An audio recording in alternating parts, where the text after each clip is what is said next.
Hello class, welcome to the Week 2 video tutorial for Chapter 3 Mathematical Problem.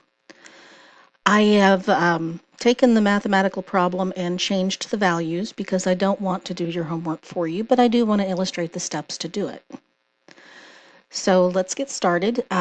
Everything that I am going to show you can be found in the mathematical index on page 117 of your textbook. So the problem says, assume the only choice is variable x. The total benefit function is b for benefit times x, the variable. So bx equals 150 times x minus x squared. And the cost function, and c is for cost, the cost function of x, c times x, equals 100 minus 6x plus 2x squared. And so we're asked to do a few different things here.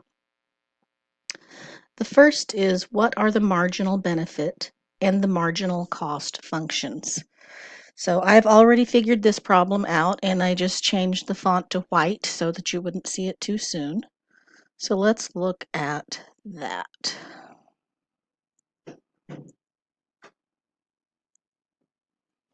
Do I have, oh, nothing else on there, I don't think. Okay. So the marginal benefit, if we just take a look at this, is 150 minus 2x. And if you want to see how we got from x squared to 2x, specifically you can look again on page 117. But from a mathematical perspective, we have removed the value x here, and we've removed the square here. And because we removed it from here, we no longer need to multiply x by itself. I hope that makes sense. Similarly, the marginal cost is negative 6 plus 4x. And this came from the cost function being 100 minus 6x plus 2x squared. So we got to the same place pretty much the same way as far as dropping the x's, and it no longer needs to be multiplied by itself. Now, one thing to keep in mind when we're talking about the marginal benefit and the marginal costs, we are referring to what a unit of 1 would do to the benefit or the cost. And as you'll read in your textbook, there are so many other variables, but just for simplicity, we're limiting this to benefits and costs. So that's the marginal benefit cost function. Next,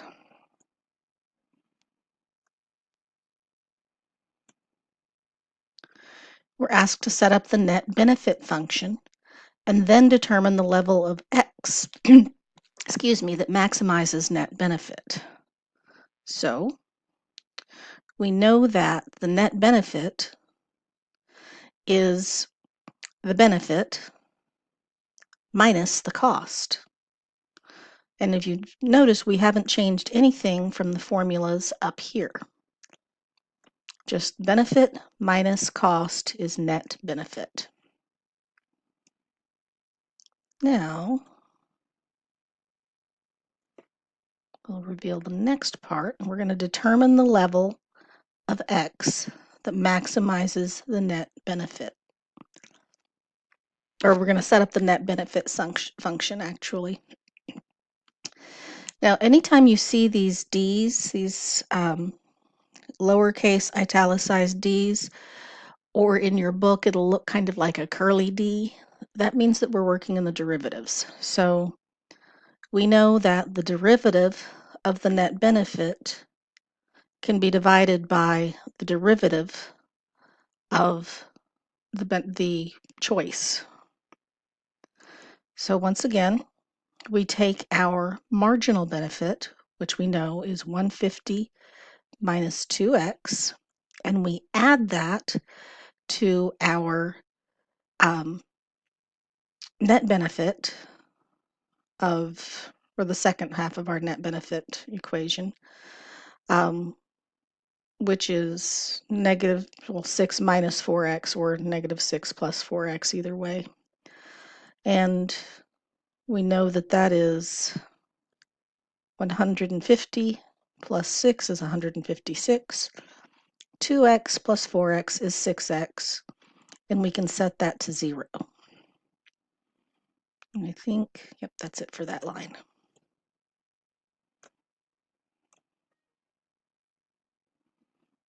So that's all that is.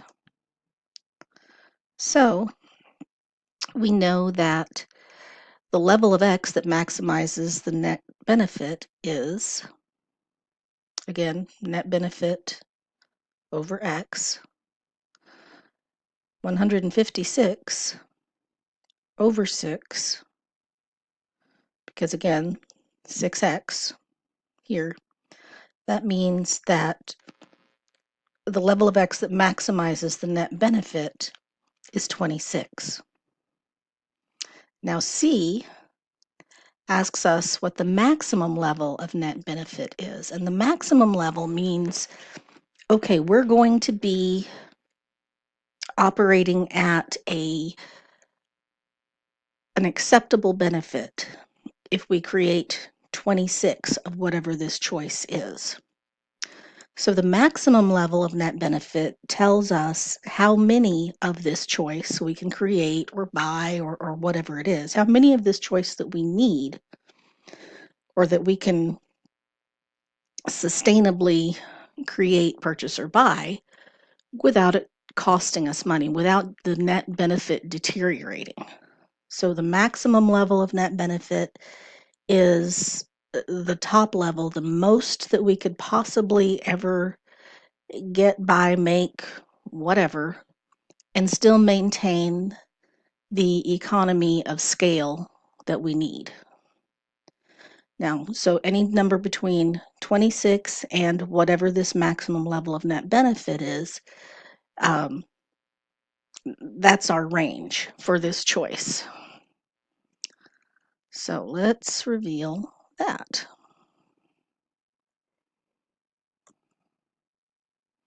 Okay, so we know, and we're just going back up here.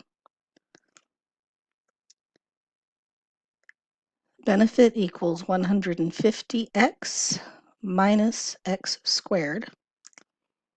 And we know that cost equals 100 minus 6x plus 2x squared.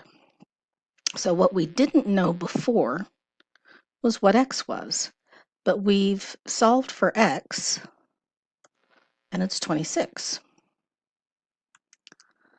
So that leaves us with 150 times 26 minus 26 squared minus 100 plus 6 times 26 minus 2 times 26 squared.